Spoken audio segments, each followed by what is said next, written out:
because I was hoping she would be here because I would like to answer these questions out directly that came out in the newspaper article on November 26. It says WCC minutes are a sham. Some candidates were invited only at the last minute.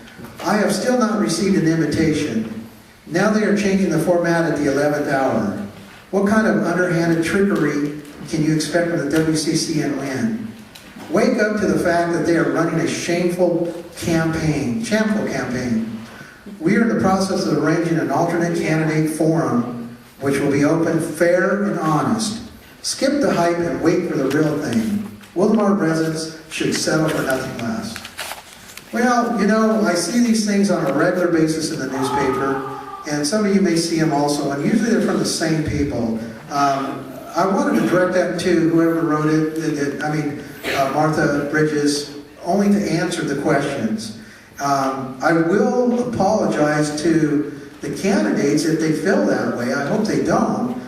But when we sent this out, we sent it out in a, if you didn't receive it in time, it's mainly because you had to sign for it. And we wanted to, and if you didn't have somebody at home, they may have missed you because all the information on the referrals went out at the same time for all candidates. It did take us a little bit of time to get everybody's address because that was we made that decision as a board that everybody went out at the same time to the mail system.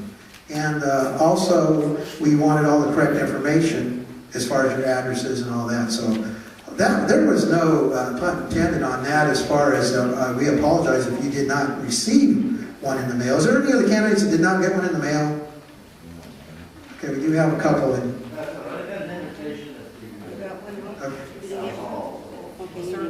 And that was one of our things that we tried to get out. We tried to get it in an email, we tried to put it out on our webpage, and we did hand it out at the town hall, and we tried to meet with everybody to let them know at the same time. There was nobody that got any inside information or out before anybody else. It was all given at the same time. So, and plus it was in the paper as well. So if you didn't get it, hey,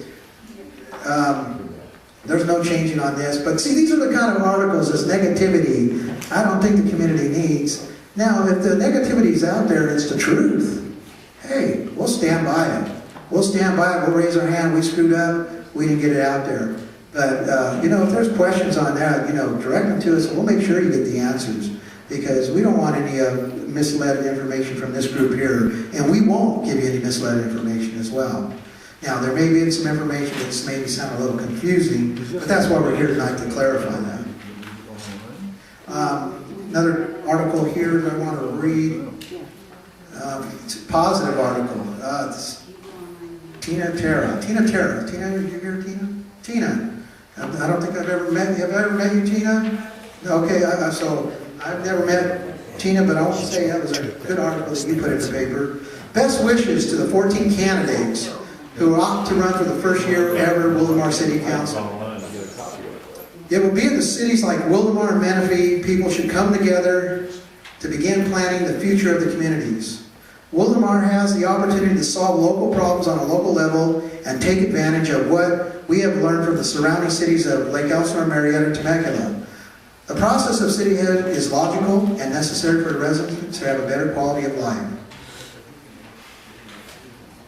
And I'm not, she's got in there, don't let the information out there, the chaos information basically get to you. This is why it's important for us to become educated and to assess the candidates and their motives. Those candidates who oppose cityhood seem, well, I'm not going to go into that part of it with a negative attitude. But you know what? You kind of hit it on the head there. You're giving everybody a fair opportunity here. And it's good to see the positive articles once in a while because usually you only see negative articles. And it's nice to see the positives. Thank you, Tina. I don't think I have a problem with mentioning any names, so if they can mention our names in there. Steve Boots. Steve, how do you say that? Your name? I'm sorry again? Butts. Steve Butts. He's also running for cityhood here. But I want to clarify this one here. I'm pretty sure that the City Council has not wanted to know about the rates being raised for the trash service. Was that from your article, Steve? Or was that your comment? Okay, just for information to clarify that, The city council does not raise the rates for the trash companies. The trash companies do, and they actually go and bid to the city council to get the job. You may have 3 or 4 different trash companies out there. Once you make city council, that are going to come to you and give their rates to you. It's going to be up to city council who you pick. And so, yeah, just to answer that question, Steve, it's going to be the city council. Oh, okay. You said the rates were going to go up?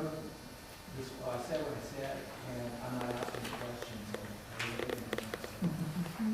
Oh, okay. Okay. Well, okay. So just for clarification on that, the trash company sets the rates. City council doesn't. Trash company does. In the news quite a bit about taxes going up, or been in the papers. Taxes will not go up, and if you take a look at Proposition 218, and the findings there, and I'm going to read just a paragraph of this. The people of the state of California hereby find and declare that Proposition 13 was intended to provide effective tax relief and requires voter approval for tax increases. However, local governments have subjected taxpayers to excessive tax assessment fees and charges increase that not only frustrate the purpose of the voter approval for tax increases, but also threaten the economic security of all local governments, of all Californians and the California economy itself. This measure protects taxpayers by limiting the methods of which local governments can extract revenue from taxpayers without your consent. Small paragraph, but a very powerful paragraph. Basically tells you right there, taxes aren't going up unless you say they are. And that's the vote of the people again. Meetings. We're going to have the future meetings for our candidates on December 2nd and January 15th. These are going to continue with educational meetings like we had talked about. We're also going to have some public safety officials from fire and police at some of these meetings. And we're also going to have guest speakers also. So you can ask, as we go into these meetings, we'll allow you a little bit more time for some questions that you may have.